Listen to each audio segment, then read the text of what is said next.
Last month we talked a little bit about Panama, and we're going to talk a little bit more about Panama tonight. Before I introduce Paul, or actually Paul's coming up next, but I want to share with you, and Paul's going to do a giveaway later in the night, and I'll let you take care of that, Paul.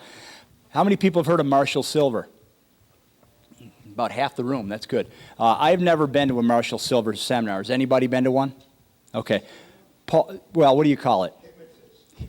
Well, you call it seminars? Seminar, is that what you call them? Paul is actually the #1 trainer for Marshall Silver. He comes out of Connecticut. He's also an investor. He's also a real estate coach. I met Paul recently, and I'm very much impressed with what he does. And I'd like to invite him. He's got a project that's up in Panama, and he's going to talk about that this evening. Paul, come on up. Run up here, buddy.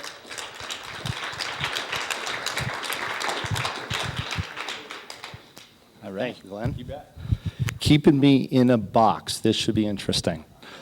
I haven't been in a box in a long time.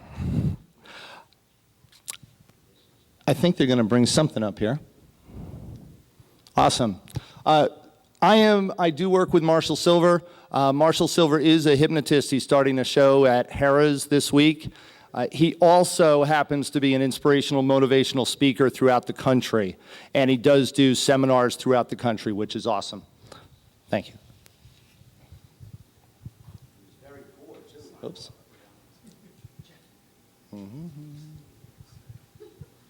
That's not going to work.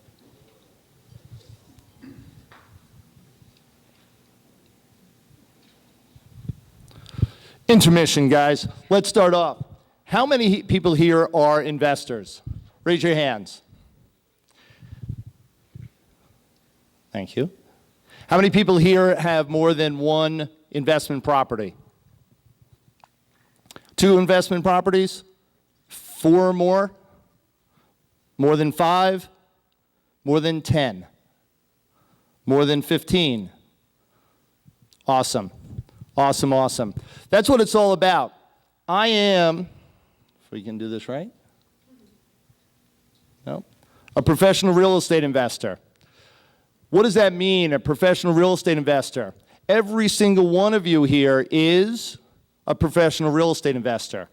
Can we all say that? I am a professional real estate investor. Okay, we need to bring up the enthusiasm just a little. I am a professional real estate investor. That is where we begin. That is first and foremost, because if you do not believe that in yourself, no one else will. And when you go and strike a deal, when you go to negotiate a deal, when you go and get a property under contract, you need to be able to prove to the other people and to exhibit that you are a professional, that you are there to do a deal that, this is going to give me trouble, do a deal that is extraordinary. And the only way to do that is to start with the belief inside of yourself. Does that make sense? Yeah. So being a professional real estate investor is first and foremost. And it doesn't matter whether you've done a deal or not. It doesn't matter whether you've done 1 deal or 10 deals or 15 deals. What matters is the belief that you are a professional real estate investor, and this is going to be a full-time job for you, and a full-time, and I shudder when I use that word, job is just over broke. Everyone get out of their job as fast as possible and become a professional real estate investor full-time. My name is Paul Fink, and I am many things. People ask me what I do for a living, and I stumble because a professional real estate investor. I'm also happen to be a speaker and a trainer and a coach and a real estate coach. I also happen to have a real estate license, also happen to be a mortgage broker, or at least I used to be. I really don't do any of those things anymore. I spend my time helping everyone become professional real estate investors all around the country and around the world. How would everyone here like to be a professional real estate investor around the world?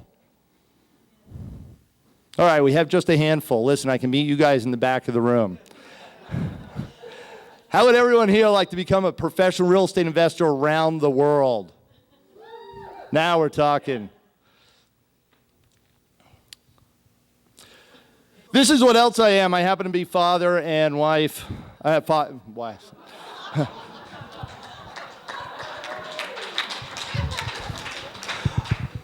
I happen to be father to 3 sets of twins and husband to my lovely wife you saw earlier.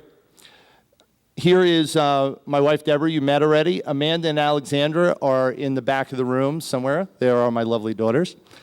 We also have Stephen and Katerina are my second set, and David and Daniel are my third. These are my beautiful children. This is my why. This is why I got out of that job. This is why I became a professional real estate investor.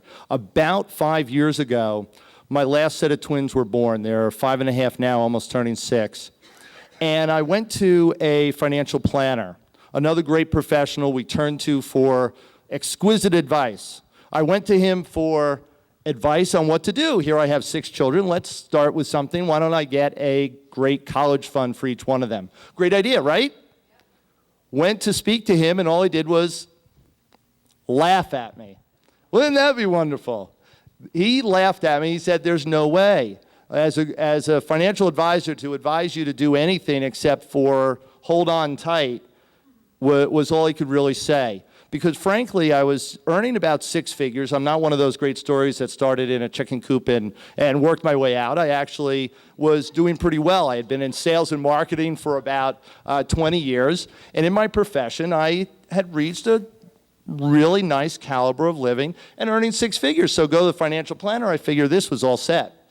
Oh, jumping ahead there, aren't I? This was all set, so went to him and spoke and found out that if I put 10% of my income away, which would be about $10,000 a year for college funds, that I would have, what, $150,000 after 15 years. Double that in a mutual fund or something really good, giving me high interest. Now I have $300,000 to put aside for college funds for 6 kids. Guess what? That wasn't even going to get us books. I found out that by the time my kids are in college, they're talking about $500,000, maybe even $1 million a kid for 4 years, tuition, books, room, board, and all that good stuff. So I knew I had to find a different way. That's when I found real estate. In addition to all this, I also have been on Good Morning America with my kids. We've also been on, there's Diane Sawyer, isn't she sweet? And Jane Pauley and a whole bunch of others, Montel Williams. We've been written up all over the place, across the country. We were on CNN, CNN Live, Amazing Stories. We've been in Parents Magazine. You name it, we have seen it. So when I talk about a lot of these things about getting exposure and marketing, and it's one of the things that I coach for my real estate investors on how to make all this happen for you in your career, I talk the game. I walk the talk. That's the name. Here's one of my students. I had to write to you to share my wonderful experience. My confidence is back.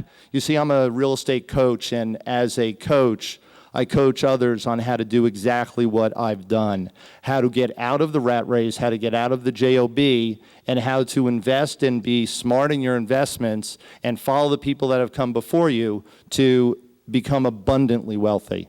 And that's what my goal and my vision is to continue to do that. See, my vision with my students and for myself is to become abundantly wealthy, which I've great progress in doing. What's to come? I'm going to be talking about emerging markets, and one of the things, I realize this box is bigger than I thought. Look at this. I can come all the way over here. Isn't this nice? All the way back here. Anyway, the emerging markets is not just emerging markets in your local community. One of the things that I started off in investing in was, in my investment of choice was multifamilies and commercial property with multiple units. Makes sense. We've heard this a couple times tonight. Get cash flow, and it brings in the money so that you don't have to worry about the mortgage payments every month. So that was my vehicle of choice when I first started, and I first started in my local market. That's where most people's mindset is.